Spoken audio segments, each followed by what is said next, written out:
Bismillahirrahmanirrahim. Assalamualaikum warahmatullahi wabarakatuh. Di sini saya dari kelompok 4, nama saya Danang Budi Arianto, dengan NIM 20241330023. Dan berikutnya Bismillahirrahmanirrahim. yaitu saya Wahyu Nur Arifin dengan NIM 2024133301. Berikutnya saya Muhammad Fendi Haryanto dengan NIM 2024 133 Saya Fadel Bintang Muhammad Rizky dengan NIM 2004 1333301. Dan saya Bagas Ferdiansa dengan NIM 2024 1333053. Di sini kami ingin mempresentasikan temuan kami Smart Eco Drainage dengan sistem filtrasi sabut kelapa dan rainwater harvesting pada musola.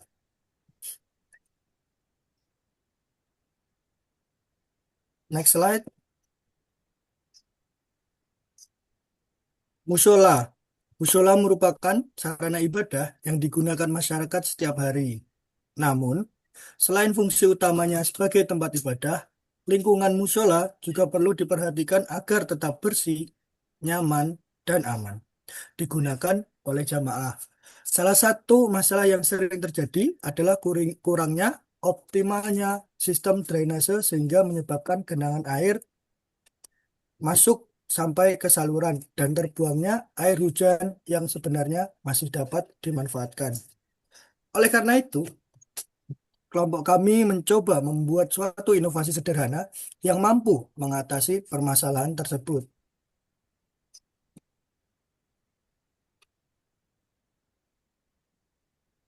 Berdasarkan hasil observasi dan wawancara yang kami lakukan terhadap beberapa jamaah di musola, ada beberapa permasalahan yang berkaitan dengan kondisi lingkungan dan sistem drainase di sekitar musola. Permasalahan pertama dengan yang masih seringnya sampah organik seperti daun, ranting, kotoran, dan lainnya terbawa aliran air hujan menuju saluran drainase.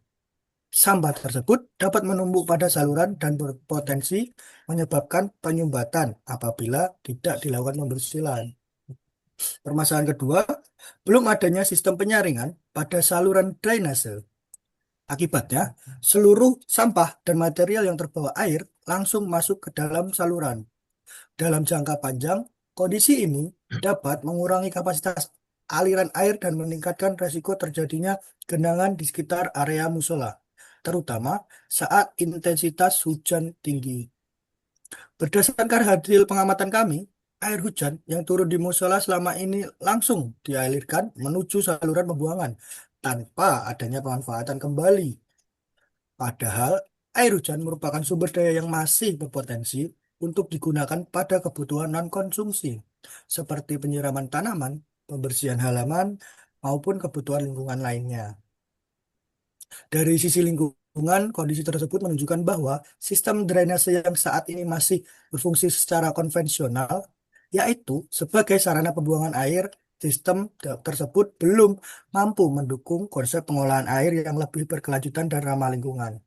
Oleh karena itu, kami melakukan inovasi yang mungkin dapat mengurangi resiko penyumbatan air dan genangan air, tetapi juga dapat memanfaatkan kembali air hujan melalui sistem penyaringan sederhana yang ekonomis, mudah diterapkan, serta sesuai dengan kondisi musola dan kebutuhan masyarakat di sekitar. Baik, selanjutnya.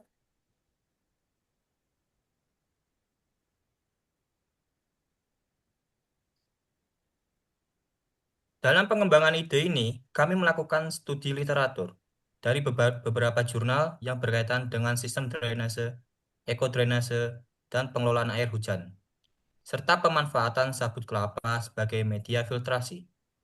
Dari hasil review jurnal diketahui bahwa sebagian penelitian hanya berfokus pada drainase, sebagian lainnya hanya membahas filtrasi, dan ada juga yang membahas penampungan air hujan secara terpisah.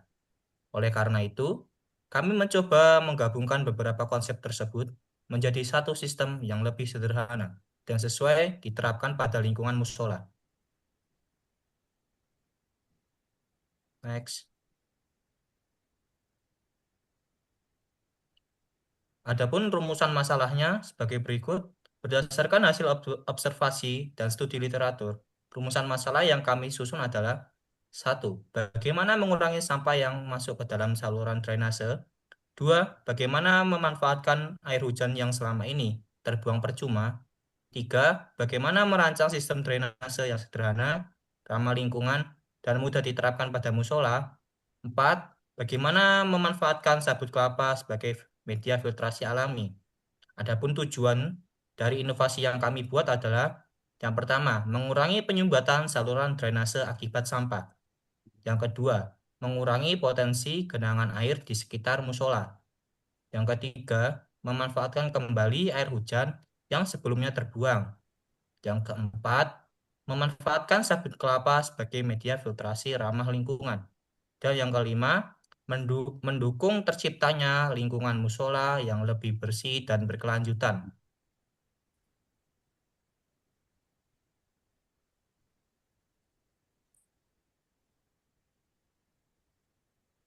Batasan masalah.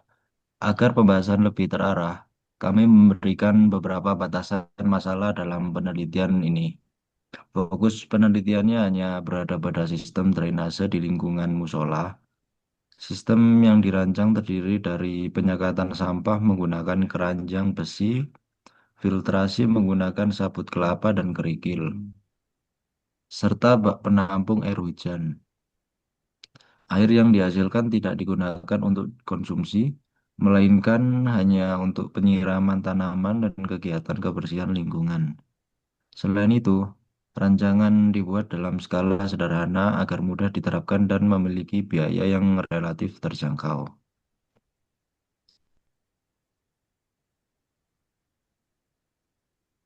Desain yang ada saat ini. Pada kondisi yang ada saat ini, air hujan langsung masuk ke saluran drainase dan kemudian dibuang ke saluran pembuangan. Sistem tersebut memiliki beberapa kekurangan, yaitu sampah ikut terbawa aliran, air tidak terdapat proses penyaringan, dan air hujan langsung terbuang tanpa dimanfaatkan kembali. Akibatnya, saluran lebih mudah tersumbat dan potensi genangan menjadi lebih besar.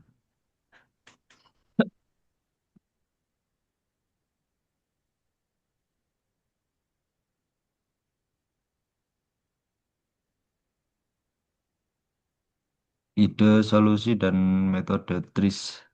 Dalam penyusunan ide ini, kami menggunakan pendekatan TRIS. Prinsip pertama yaitu segmentation, yaitu membagi proses penyaringan menjadi beberapa tahap. Untuk prinsip kedua yaitu intermediary, yaitu menambahkan media perantara berupa sabut kelapa sebagai filter alami.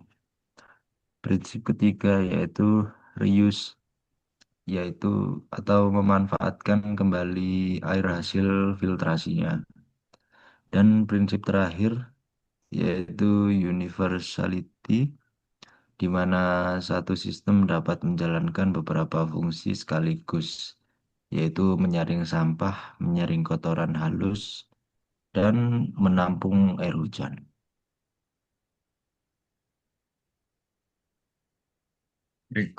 Berikutnya yaitu ide solusi dan metode TRIS. Untuk memudahkan pemahaman perakitan komponen, kita beralih ke tampak isometri 3D. Visual ini membedah susunan material lapis demi lapis. Di sini terlihat jelas bagaimana wire mesh atau saringan besi diletakkan di posisi paling atas sehingga sangat mudah diangkat. Saat petugas kebersihan perlu membuang daun atau ranting yang menyumbat, isometri ini mengkonfirmasi bahwa perawatan sistem ini sangat mudah atau low maintenance. Dari gambar ini mulai dari susunannya yaitu air hujan dari atap mengalir melalui talang menuju sistem, kemudian masuk pada penyekatan sampah, menyaring sampah berukuran besar seperti daun, ranting, plastik agar tidak masuk ke sistem filtrasi. Berikutnya yaitu sistem filtrasi satu atau sabut kelapa. Sabut kelapa berfungsi menyaring partikel halus, lumpur, dan kotoran organik. Berikutnya filtrasi kedua atau kerikil. Kerikil berfungsi sebagai filter lanjutan untuk meningkatkan kualitas air sebelum ditampung. Berikutnya yaitu masuk ke dalam bak penampung. Air filtrasi ditampung dalam bak untuk digunakan kembali. Media filtrasi diantaranya yaitu sabut kelapa memiliki serat alami yang mampu menyaring partikel halus dan kotoran organik. Berikutnya yaitu kerikil, menyaring partikel sangat halus dan membantu memperlancar aliran air. Dan yang terakhir yaitu bak penampung, menampung air hujan hasil filtrasi untuk digunakan kembali. Untuk berikutnya yaitu gambar dua dimensi dari skema teknis Smart Eco Drainage, sistem filtrasi sabut kelapa dan rainwater harvesting.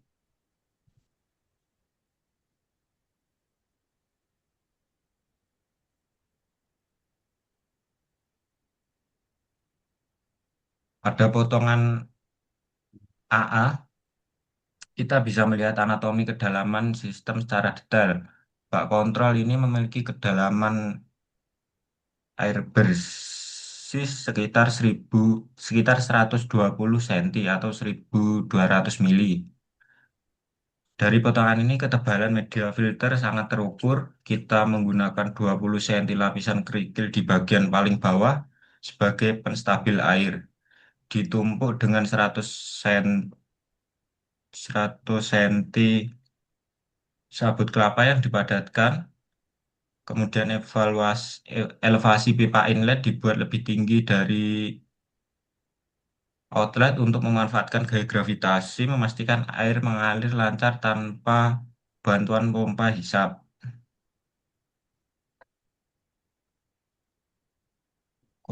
Kemudian dari berikut yaitu legenda komponen mulai dari talang, penyekat atau tapis sampah, unit filtrasi atau beton, bak penampung, media sabut kelapa, media kerikil, aliran air bersih, akses pompa atau outlet, kemudian pondasi. Detail filtrasi sebagai berikut yaitu filtrasi satu sabut kelapa, penyaringan partikel halus, yang kedua kerikil peningkat kualitas air.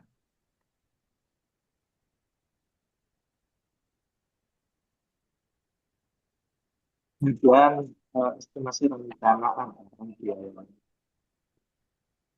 Total rencana anggaran biayanya sekitar 6.2.629.000. Itu pilihan pekerjaannya yang pertama pekerjaan persiapan dan tanah, yaitu pembersihan area dan pengukuran untuk harga satunya sekitar 50.000.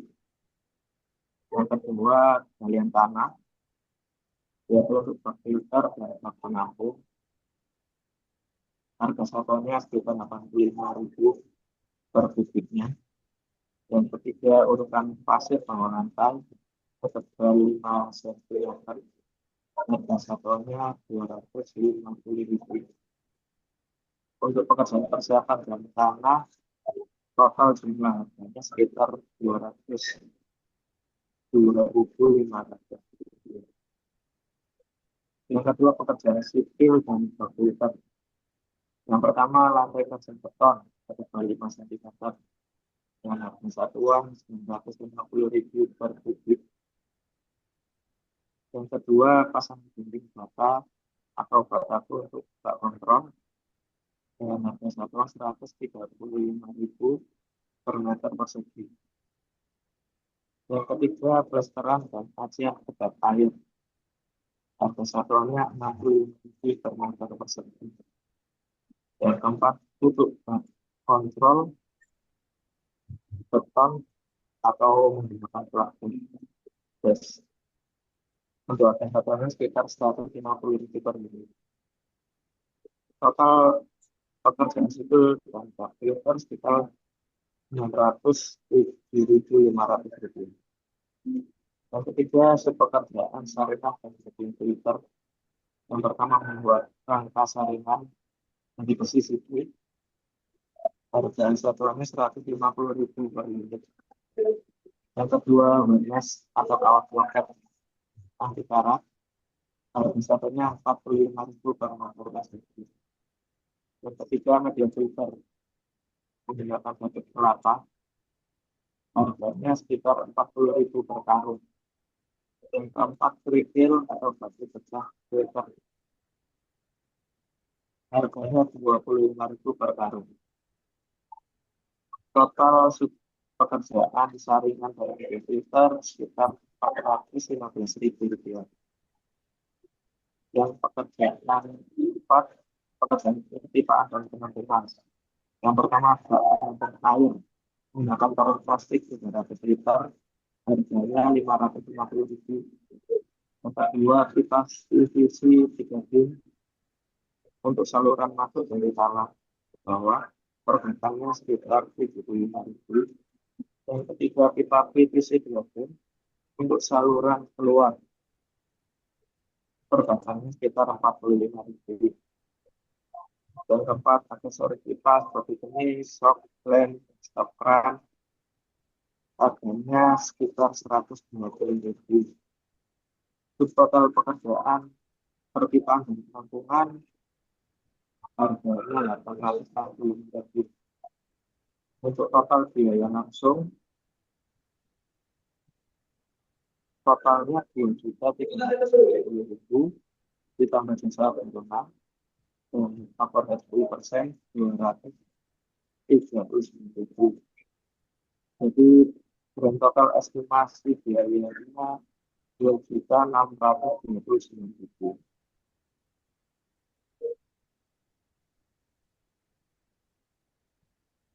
Kesimpulannya berdasarkan hasil observasi wawancara studi literatur serta proses perancangan yang telah dilakukan, dapat disimpulkan bahwa permasalahan utama pada lingkungan musola adalah belum optimalnya sistem drainase dalam pengelolaan aliran air hujan dan sampah yang terbawa ke dalam saluran. Kondisi tersebut berpotensi menyebabkan penyumbatan drainase, genangan air, serta belum termanfaatkannya air hujan secara optimal. Sebagai solusi, kelompok kami menggunakan smart eco drainage dengan sistem filtrasi satu kelapa dan ground water dan testing pada musola. Sistem ini mengintervensikan penyekatan sampah, mediasi filtrasi satu kelapa, lapisan kerikil, serta bak penampung air hujan dalam satu rangkaian yang sebenarnya dan mudah diterapkan. Inovasi yang diusulkan tidak hanya berfungsi untuk mengurangi penyumbatan saluran dan meningkatkan kualitas air yang ditampung, tetapi juga mampu memanfaatkan kembali air hujan untuk penyiraman tanaman dan kebersihan lingkungan musola. Selain itu, penggunaan sabut kelapa sebagai media filtrasi memberikan nilai tambah karena memanfaatkan material alami yang mudah diperoleh, ramah lingkungan, dan memiliki biaya yang relatif rendah. Dengan demikian, smart eco drainage diharapkan dapat menjadi solusi sederhana, ekonomis, dan berkelanjutan yang mendukung terciptanya lingkungan musola yang lebih bersih, nyaman, serta selaras dengan prinsip pemanfaatan TIPTEX untuk kemaslahatan masyarakat. Dari kelompok kami, saya Muhammad Randy Haryanto. Saya Danang Syabudi Haryanto. Dan saya Wahyu Nur Arifin. Saya Fadel Bintang Muhammad Rizky. Dan saya Bagas Ferdiansah. Wassalamualaikum warahmatullahi Warahmatullahi wabarakatuh. wabarakatuh.